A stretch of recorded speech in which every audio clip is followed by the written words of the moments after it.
My name is Paul Hannaford and I'm an immigration attorney. There are many ways to come to the United States, either permanently or temporarily.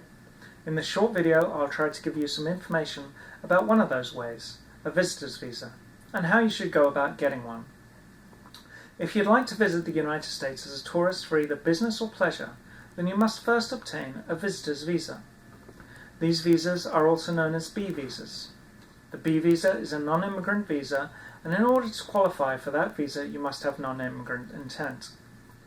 We talked a little bit more about your intent in an earlier video, a link to which is appearing on screen now. But briefly speaking, this means that when getting a B visa, you cannot intend to stay in the US permanently, but rather only for a short period of time. You can get a visitor's visa for business purposes, tourism, medical reasons, or if you're visiting friends and/or relatives in the US.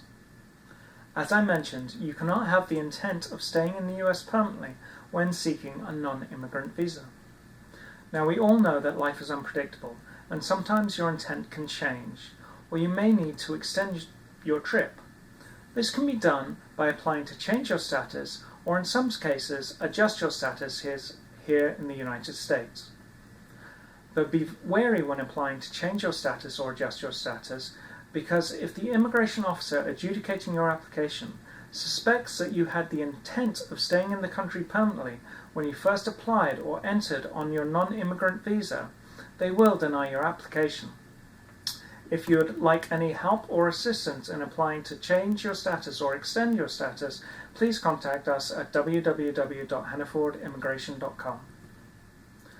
There are two main types of visitor's visa available.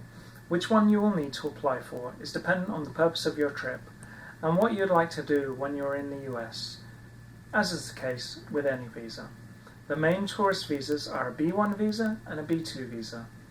If you'd like to come to the US temporarily for business, you'll need to apply for a B1 visa.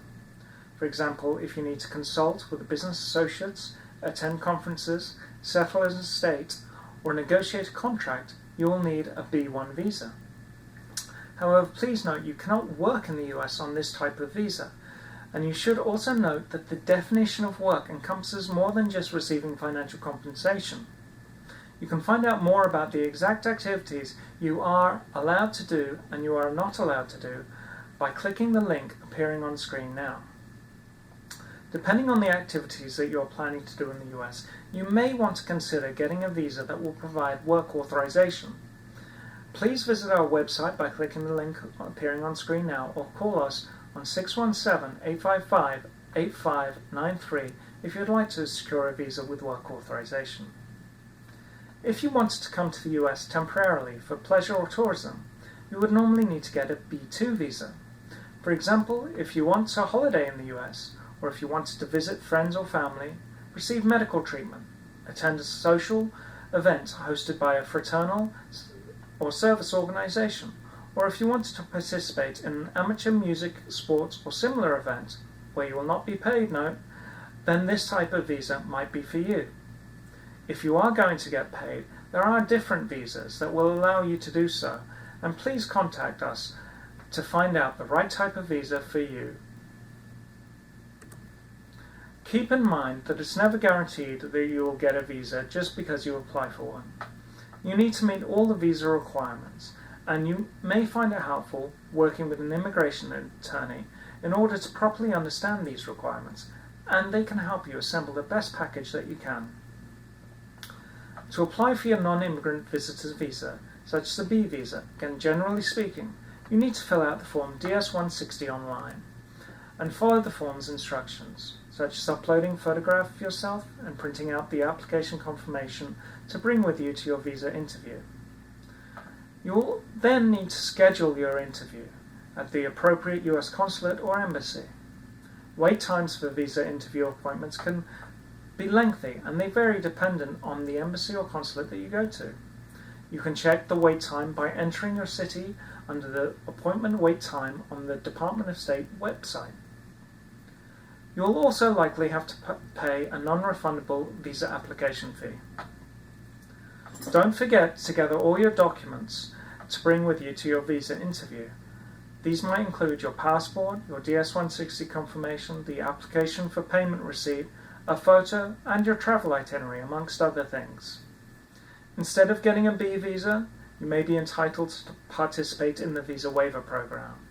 It will only allow you to conduct the activities that would be allowed under a regular B visa, but you will not have to go to the embassy or consulate to get the actual visa in your passport. Rather, that requirement is waived. It is only available to citizens of certain countries that participate in the visa waiver program. To see if your country participates, click on the link appearing on screen now. If you are a citizen of one of these countries and you want to travel under the visa waiver program, you must first complete a form online. The form is called the Electronic System for Valid Authorization, more commonly referred to as an ESTA. In order to travel on an ESTA, you cannot have prior US visa ineligibilities, and you must have the right type of passport, such as having a passport that is valid for at least 6 months from the planned departure date. In exchange for entering the US on the visa waiver program, you do give up certain rights that you would have under a regular B visa. The biggest difference is that your stay is limited to 90 days instead of the up to 6 months you could be issued on a B visa. Please contact us through my website www.hannafordimmigration.com if you need help securing your visitor's visa, or if you're interested in adjusting or changing your status from a non-immigrant visa to an immigrant visa, or with any other immigration inquiries. I hope you found this video helpful, and I look forward to speaking with you soon. Have a nice day.